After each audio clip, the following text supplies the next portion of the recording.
Hello guys, welcome to my new vlog. আজি মই আহিছো নামৰূপত। এতিয়া এটো মোৰ ভাইটিৰ ল'ৰা হয়। এইটো এতিয়া আমি আছো বাইহঁতৰ ঘৰত।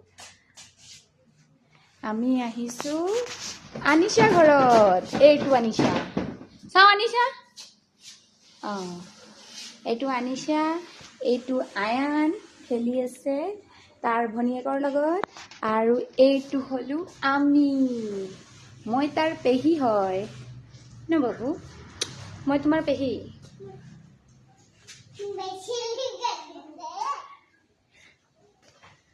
এইটো হল বাইদেউৰ ল'ৰাটো, তাই খাই আছিলে।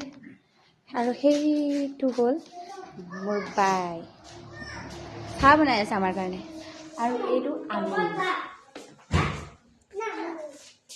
যদি ভিডিওটো ভাল লাগিছে তো প্লিজ কমেন্ট কৰিব, শ্বেয়াৰ কৰিব আৰু মোৰ চেনেলটো সাবস্ক্ৰাইব কৰিব। খুলিছে আৰু নখুলিবা আকৌ। আৰু এইটো হল বাইহঁতৰ আগফালৰ ৰুম।